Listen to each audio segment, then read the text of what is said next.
In this video I will answer the question, why is there measurable back radiation, but no greenhouse effect?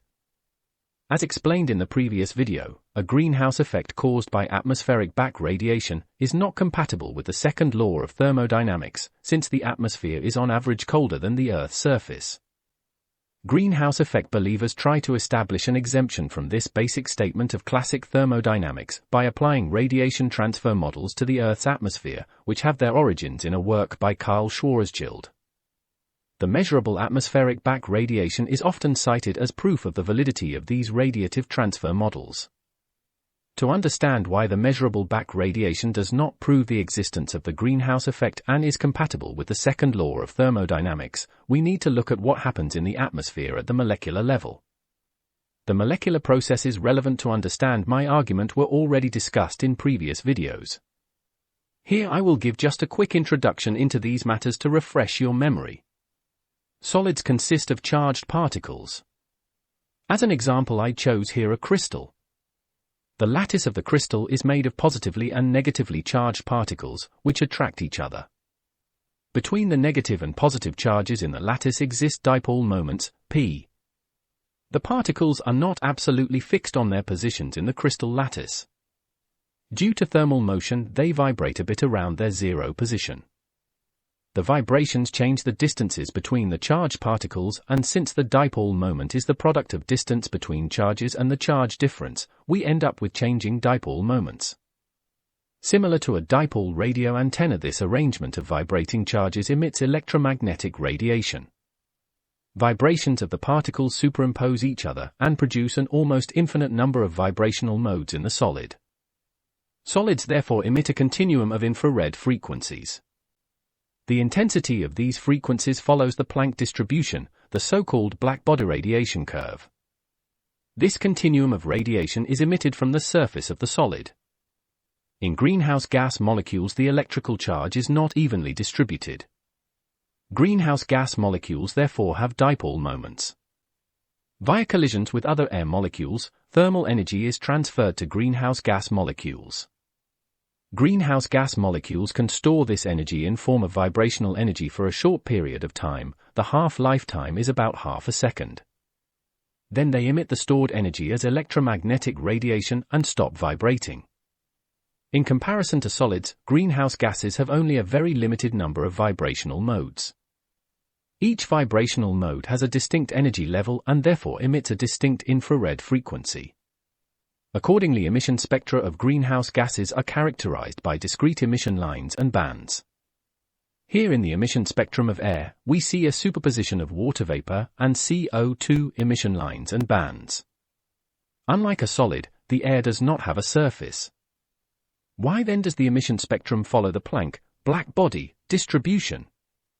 In his 1917 paper The Quantum Theory of Radiation, Einstein discusses the relationship between the Maxwell-Boltzmann distribution of particle velocities and the Planck distribution of radiation.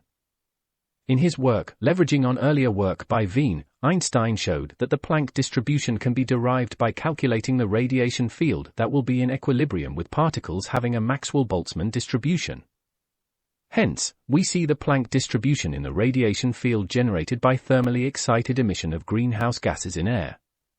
This contrasts with the assumed applicability of Kirchhoff's law in the radiative transfer models, which we have shown cannot apply in the previous video. Due to the uncertainty principle, absorption and emission lines of greenhouse gas molecules are not really one-dimensional lines, but thin bands. This relatively small broadening effect is called the natural line broadening. Also, the movement of molecules broadens absorption and emission lines due to the Doppler effect. Collisions with other gas molecules cause a further broadening of the absorption and emission bands, the so-called pressure broadening. This results in a continuous broadening of the greenhouse gas emission bands from the top of the atmosphere down to the surface, due to increasing pressure and temperature. The air emission spectrum on the upper left is measured in very dry air at an altitude of about 3,000 meters. The lower water vapor concentration and the lower pressure result in a good resolution of the water vapor emissions. At sea level under humid conditions, the water vapor emissions fuse into a continuum that overlaps with the CO2 emission. Under these conditions, the atmospheric emission spectrum resembles a Planck or black body radiation curve with a dent. The dent appears in the area in which greenhouse gases cannot emit or absorb radiation. Since the black body radiation emitted by the surface on these frequencies can pass through the atmosphere mostly unhindered, it is called the atmospheric window. The Earth's atmosphere consists largely of nitrogen and oxygen molecules. In these molecules, the electrical charge is evenly distributed over the entire molecule. They therefore have no dipole moment and do not react to the alternating electric fields of electromagnetic radiation. They therefore cannot emit or absorb infrared radiation. Now that we have a rough idea how thermal radiation comes about, we will have a closer look at absorption and emission processes on a molecular level. For the sake of simplicity, I will outline these processes using the example of CO2. Other greenhouse gas molecules behave in very similar way. Before we start, I have to introduce some basic concepts and terminology. The ground state of a greenhouse gas molecule is the state in which the greenhouse gas molecule contains no vibrational energy. Only greenhouse gas molecules in their ground state can absorb IR radiation. Greenhouse gas molecules only absorb IR photons with distinct frequencies. In its excited state, a greenhouse gas molecule stores energy in the form of vibrational energy. If undisturbed, the excited state is stable for a short period of time. Let's start with the absorption and emission of IR radiation by a greenhouse gas molecule. As an example, we take the bending vibration of CO2, which absorbs and emits at a wavelength of 15 micrometer. The CO2 molecule can only absorb the 15 micrometer radiation from its ground state, in which it does not vibrate. If a CO2 molecule in its ground state is hit by a photon with a wavelength of 15 micrometer, it can absorb the energy of this photon. In doing so, it changes from its ground state to its excited state. In this state, the CO2 molecule stores the energy of the absorbed photon in the form of vibrational energy. The excited state is stable for a short period of time, in the order of 0.5 seconds half-life time. When the CO2 molecule returns to its ground state, it emits a photon again and stops vibrating. The photon is emitted randomly in any spatial direction. The greenhouse gas molecules in our atmosphere do not float alone in a vacuum, in which they can absorb and emit undisturbed. The non-IR active components of the air, nitrogen and oxygen, have a significant influence on how strongly greenhouse gases interact with IR radiation. How and why greenhouse gases absorb more strongly in the presence of non-IR active air molecules is explained in more detail in the videos recommended above. Under atmospheric pressure at room temperature, air molecules suffer approximately 7 times 10 to the power of 9 collisions with other air molecules per second. As the excited vibrational states of the greenhouse gas molecules have a lifetime in the order of tenths of a second, under these conditions only very few greenhouse molecules have enough time to radiate again from the excited state undisturbed. If a greenhouse gas molecule in an excited state collides with another gas molecule, its vibrational energy can be transferred to the colliding gas molecule. After this collision, the greenhouse gas molecule has returned to its ground state. It can then absorb a suitable photon again. The air molecule that has collided with the excited greenhouse gas molecule converts the energy transferred to it into kinetic energy. This means that the gas molecule involved in the collision moves faster after the collision with the excited greenhouse gas molecule than before the collision. The gas, in which this process takes place, becomes warmer as a result. Thermal radiation is therefore converted into molecular motion, i.e. heat. This conversion of radiation energy into heat is called thermalization. Thermalization ensures that the absorption-emission process, from the same molecule, is practically completely suppressed in the lower, denser areas of the atmosphere. In the case of CO2, only about 1 in 50,000 excited states escapes thermalization in a lower atmosphere and can emit the previously absorbed photon again. This thermalization occurs approximately once every 10 microseconds for each CO2 molecule at 1 atmosphere pressure. The reverse process is also possible. A greenhouse gas molecule in its ground state absorbs so much energy when it collides with another gas molecule that it switches to an excited state. It can then emit a photon and return to its ground state. In this process, the kinetic energy of the gas molecules is converted into thermal radiation. The gas cools down in the process. This process is called thermally excited emission. Because it is so important, I would like to briefly summarize how greenhouse gas molecules can interact with IR radiation. Greenhouse gas molecules can absorb IR radiation of a suitable wavelength, store the absorbed energy for a short time and then emit it again as IR radiation in any direction. Greenhouse gas molecules can absorb IR radiation of a suitable wavelength and then pass on the absorbed energy to other gas molecules. This heats the air, thermalization.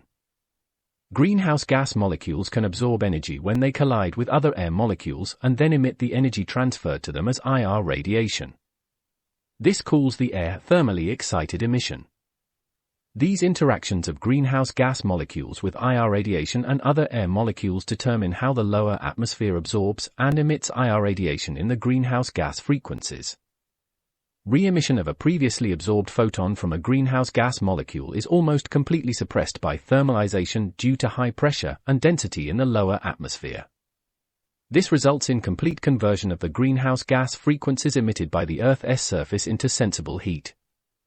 Accordingly, the IR emission of air in the lower atmosphere is driven by heat. The thermal energy is transferred to the greenhouse gas molecules via collisions with their molecules instead of direct photon absorption re-emission processes. In good agreement with that statement, the emission spectra of air follow the envelope of a black body radiation with the corresponding air temperature.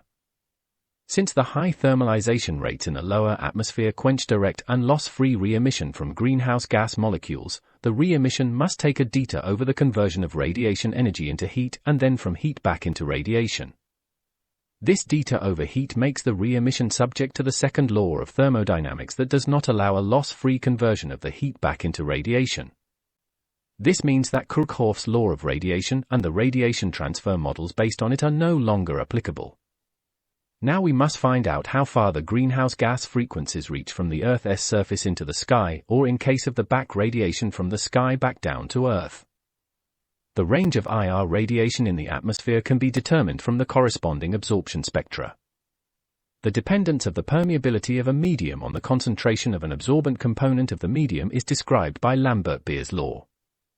Heinz Hug determined the extinction coefficient epsilon lambda by laboratory measurements. In air samples with 357 ppm, 0.0159 mol per cubic meter, CO2 and 2.6% water, he obtained an epsilon at 15 micrometers of 20.2 square meter per mole. This extinction coefficient results in a transmission or permeability for a distance of 10 meters in air of tau equals 0.0006. This means that after traveling through approximately 10 meters of air, 99.94% of IR radiation with a wavelength of 15 micrometer is absorbed. It can therefore be assumed that the atmosphere in the area of the 15 micrometers band of the CO2 is practically impermeable to IR radiation. The diagram on the left gives us an idea how quickly a 15 micrometer IR beam fades away when traveling through air with 400 ppmv or 800 ppmv of CO2. Also, the water vapor frequencies have very short ranges in the lower atmosphere. After traveling 10 to 50 meter through the lower atmosphere, IR radiation on the water vapor frequencies is more or less completely absorbed and converted into sensible heat. With increasing altitude, air pressure and density decrease. The spatial distance between greenhouse gas molecules therefore increases. Accordingly, the ranges of the greenhouse gas frequencies increase with increasing altitude. Also, collisions between air molecules become less frequent with increasing altitude.